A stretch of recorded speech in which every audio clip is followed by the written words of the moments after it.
Ahoy hoy, and welcome to another episode of Let's Talk. I'm Shaun, yes, Queen Polidano, and joining me as always is my fabulous co-host, Aaron Pride March Best. Now Aaron, how are you today? I'm feeling pretty fabulous, actually. In celebration of Pride Month, we are going to dive into the glittering world of LGBTIQA driver representation in motorsports history. It's going to be an amazing ride, and we're also joined by Maple here in the studio. Yes, so if you hear some tingling linglings, that is the collar around her. And she smells today, so yay for me for washing her afterwards. And clarifying, she is a dog. Oh yeah, she is a dog. I think we introduced her at some point, right? Today's small talk is all about celebrating pride, and we're going to highlight some of the incredible people who have made their mark in motorsport history. Our lineup today includes Mike Beuttler, Lella Lombardi, Sarah Moore, and Richard Morris. Each of them have their own unique story, and we're here to celebrate their contributions to the world of Formula One and motorsport and to the LGBTIQA community. Let's kick things off with Mike Beuttler. Mike was a British Formula One driver who competed in 28 Grand Prix races from 1971 to 1973. He drove for March Engineering and Clark Mordaunt Garthre Racing, which is such a mouthful to say. It funnily reminds me enough of like Visa Cash App Racing Bulls. He was actually when he was racing for that team, because they continued to add more and more names to the team name, they started calling them something like the Stock Exchange team. Yeah, well, maybe they should just shorten it like V Carb and call it a day.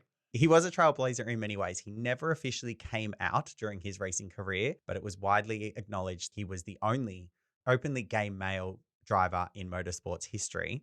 Back then, the world, particularly in the motorsports world, it wasn't as inclusive as it is today, making his journey that much more remarkable. Absolutely. It took incredible courage for Mike to navigate such a high pressure, high profile, and hypermask environment as a gay man. His career may have been relatively short, but his impact has been undeniable. He moved to the United States after he retired from motorsport, and in 1988 said he lost his battle against AIDS. Mike's story of having to conceal his identity and to navigate the dangers our community encountered in those days is a powerful reminder of our progress and the importance of continuing to strive for an even more equal and inclusive world. Speaking of inclusivity, let's move on and talk about Lella Lombardi. So another incredible figure in motorsports history.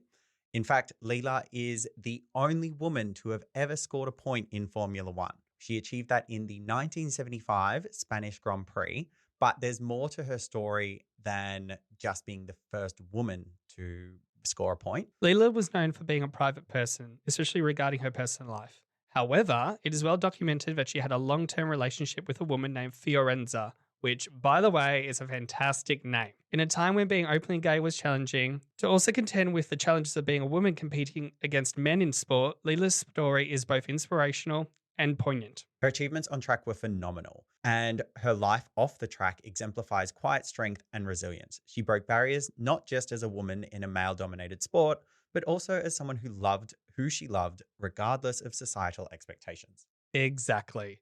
It's important to celebrate Lella Lombardi not just for her racing accomplishments, but also for her courage to live authentically. Her legacy is a beacon for all aspiring drivers, regardless of gender or sexual orientation. Moving on to more contemporary figures, let's highlight Sarah Moore. So in 2021, she made history by becoming the first openly gay driver to compete in the W Series, which was an all-female racing championship designed to promote female talent in motorsport. It was a series that paved the way for our current F1 Academy, which is an all-female driver series. Sarah's participation in the W Series is a huge step forward for representation. She's not only a talented driver, but also a proud advocate for the LGBTIQA+ community. Her openness about her sexuality has inspired many young people who might feel like they don't belong in motorsport or any other competitive fields. She's really shown that you can be true to yourself and still achieve great success in your career. And last, but certainly not least, we have Richard Morris, who has co-founded Racing Pride. Now, Racing Pride is an organisation dedicated to promoting LGBTIQA+ inclusivity within motorsport. We are proud members of the Racing Pride community, and we got to experience their very first social space and activation here at the Melbourne Grand Prix, which was a very exciting time. Richard's work has been instrumental in creating a more accepting, supportive, and visible environment for LGBTIQA+ individuals in racing. Yeah, his efforts with Racing Pride have helped bring about significant change the way the motorsport community views and supports LGBTIQA LGBTQIA+ individuals. Racing Pride works with drivers, teams, and various other organizations to foster inclusivity and challenge discrimination. In fact, in Formula One, Racing Pride has partnered with Aston Martin, Alpine, McLaren, Red Bull, and Mercedes. So that's half of the grid covered, and I know that Richard is working hard to try and collect all the others as well. Go, Pokeball! Now, Richard's work highlights the importance of advocacy and allyship in creating lasting change. By promoting visibility and providing support, Racing Pride ensures that motorsport community becomes a more welcoming place for everyone at every level. Well, it's been incredible to take a moment to remind ourselves about how these trailblazers and advocates have paved the way for greater LGBTIQA+ representation in a sport that we both love. Yeah, absolutely. And it's always heartening to see the progress that's being made and to celebrate those individuals who have contributed so much to both motorsport and to our queer and rainbow community. As we wrap up this episode, we encourage our listeners to continue sporting inclusivity in all forms. Follow organizations like Racing Pride and Proud to Play, watch and support the F1 Academy races, and learn about up-and-coming drivers from diverse backgrounds. Remember that every step towards acceptance and understanding, no matter how small, can make a huge difference. That's right.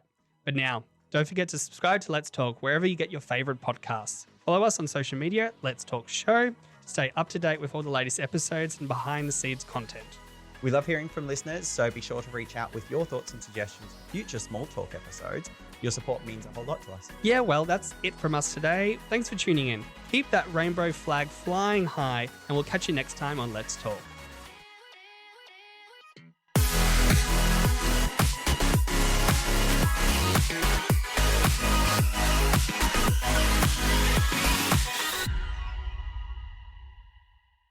Let's Talk is hosted, produced and edited by Sean Polidano and Aaron Best. Our show is an entertainment podcast. The views expressed by our hosts and guests are for entertainment purposes only. Let's Talk is recorded in Paran in Melbourne, and we'd like to acknowledge the Wurundjeri Woi-wurrung and the Bunurong people of the East Kulin Nation, the traditional owners of the land. We pay our respects to elders past, present and emerging.